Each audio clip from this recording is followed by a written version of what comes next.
book reviews, woo! Turtles all the way down. Finally got my hands on this baby, and yes, I know I am extremely late because this was like a thing like a year ago, but I'm slow. So the reason that I was even thinking about this book is because I was listening to John Green's podcast called The Anthropocene Reviewed, and Anthropocene is basically a really fancy word for how humans have impacted the environment around us. And I absolutely love this podcast because he just picks two random subjects that don't really go together, like have nothing to do with each other, and then he will just like talk about them, like historical facts, just interesting facts, like relating them to his personal life, like telling stories that somehow relate to them. And it's just like really random but informative, and also like I feel like he can make anything deep. It's actually kind of creepy, like it's kind of creepy. But as far as John Green goes, like I know he's pretty much like one of the most popular YA authors in existence because of The Fault in Our Stars, which I did read like years ago, and obviously really sad. Like I liked it, but really sad. And the reason that I was excited to read this book is because if you know anything about him, he has obsessive compulsive disorder, or OCD, and the main character in this has the same disorder. So I was thinking like it would be really well written, it would be really accurate. Like I was just super hyped to read a YA novel with a main character that has like a mental illness, especially from his perspective, because I thought it would be like not from his perspective but by him, because I felt like it would be illuminating and also hopefully true. So I went into this with really high expectations basically, and while I was reading, I guess I kind of realized some of the problems that I feel like he has as an author. Well, for one, and this is kind of unrelated, but the pacing was really, really slow on this. Like the entire first half was just dragging, and it wasn't until, you know, the main character gets into that car crash and starts arguing with her best friend and is hospitalized and all that stuff that I felt like the book started to pick up and get really intense and then build from there. But the whole first half I was just like, this is really slow, like, and there were definitely like quotable places, like I was like, oh, these couple of lines are really, really good. And I feel like that's kind of like John Green's whole thing, is that he has this couple of really profound lines, but honestly, as far as his characterization goes, it all feels like he's talking like through the characters. Like every character sounds like him, if that makes any sense. And so they go on these kind of rambles that are supposed to be, you know, like super illuminating. I feel like it was the same thing in The Fault in Our Stars, except it was worse with what's his name?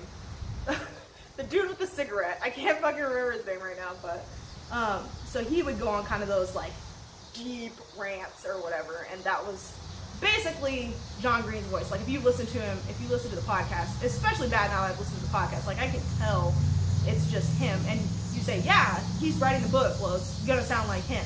Well, duh, but the whole point of writing a book is that like you get into the character's head. It's every character shouldn't sound like his little quirky rant self. Like I don't know how else I can describe it. The other problem that I had with it was that he doesn't really ever say exactly what's wrong with the main character. Like, if he did, I don't really remember it.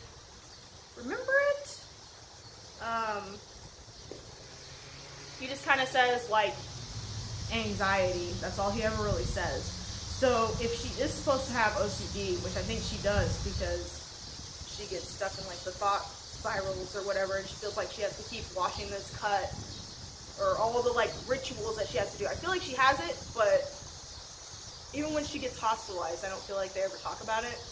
And, like, she does see a therapist and stuff, but it's like, for this to be what you want it to be, which is, like, I don't know, for it to be as monumental as you want it to be, I feel like you need to name the thing that you're talking about, and not just, like, vaguely skirt around it. Like, I don't know. Like, if it is supposed to be about OCD, which I feel like it is, like, why do you not just say, like, that's what you never have a moment where the main character's talking and it's like, yeah, I have OCD, blah, blah, blah. Like, it's never, she's not really acknowledging that to herself. It's like all these other things. I don't know.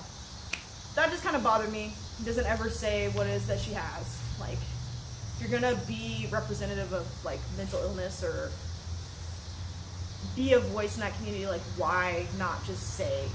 Like, why not just say? It would have been so easy to say. And I mean, yeah, you could figure out that that's what it is, but, like, maybe kids reading this would not know what it is. Like, I don't know. It just kind of bothered me on that front.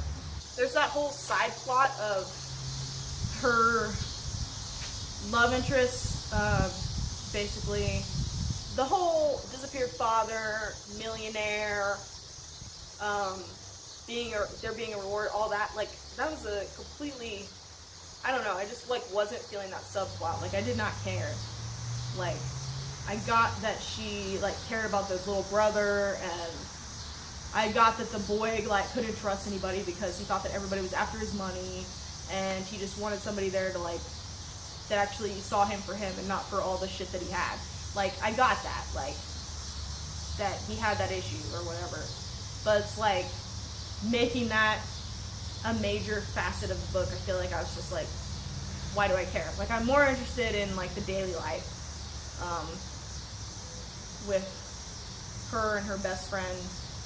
And honestly, like, I don't know, I liked the best friend, like, and it was kind of like, I feel like it was kind of like a shout out, because her best friend in this book is, like, obsessed with writing, like, Star Wars fanfiction, I think it is, which, especially if it's going to be, like, a middle school audience reading this, which I feel like is the audience for young adult novels, I'm glad that, like, writing is, or fanfiction writing, or writing in general, is getting recognition as, like, a hobby, because I don't feel like that's a thing that you see very much in a book. And I feel like somebody out there is going to read it and be like, yeah, that's me. And yeah, just making that more of, like, a widespread thing, because I know that was me back in the day. Yep. Writing that Zelda fanfiction, Star Trek fanfiction, oh my god, like, y'all don't even want to know. But, like, just seeing that, like, in a major book that is read by millions, it's like, what the fuck? This is so, like, it's so, like, nerdy and underground, and you're just like, oh shit, it's, like, acknowledged in a mainstream thing now. Like, I don't know, it's just kind of weird, but also cool. And I feel like he definitely has an awareness of the audience that he's writing to. So that's really cool. But her whole thing with her best friend and the fight that they get into, just kind of talking about, Daisy just kind of accuses her of being so wrapped up in what's going on with her and her head and her mental illness that she doesn't really pay attention to her life or what's going on outside of her. I thought that was really, like, I guess, I don't know if I want to say realistic, but that was pretty real. Like, it didn't really feel like you just had to invent some reason for them to fight, like, and actually felt like he was developing it the whole time. And I don't know. And that's kind of like when I feel like the book starts to pick up in pace. But I guess it could be considered kind of a downer ending, because she doesn't end up getting in a relationship with, you know, the millionaire's son. But, and honestly, like, I don't know, that kind of bothered me. Like, I understand she has OCD and she can't physically get close to him, but, I mean, wouldn't they have found a way to, like, make their relationship work? Like, or maybe she just hadn't found the right way to, like, manage it. Like, I don't know how this actually works in real life, but if John Green has the same disorder and is happily married, then obviously, like, there are ways to work through it. So I'm kind of confused on why he ended the book like that, where, oh, you were just in my life for this amount of time and I'm thankful, but I have to move on. Well, fine, but, like, isn't that just kind of saying that people with mental illness have to be alone forever? Like, sorry, I don't agree with that conclusion. Like, I hate that. So fuck that. That was Turtles All the Way Down by John Green. I'll be honest with you, I can't even remember the main character's name right now. Holmesy is what she's called, but they never call her first name, to be fair. How sweet is this t-shirt? I got this shirt from some place called Quirk Shop because I was looking for black-owned businesses, and I saw this shirt on some girl, and it was in black, and I was like, that's kind of cute, I like it. And then I was looking, I went on the website, and they had it in purple. Y'all already know. So I had to get it, and yeah, it's just soft and huge and just nice. And I know it's fucking sick because I wore it yesterday, and my best friend was like, I really like that shirt. And I was like, you don't even know what that shirt's from, do you? And she was like, no, it's from something? I was like, yeah, Kendrick Lamar lyrics. And then she like instantly regretted her life, but I was like, yeah, you thought it was all cutesy and shit? No, it's cute and it's hard. You know what I'm saying? It's cute and hard. That's exactly what I am. Cute and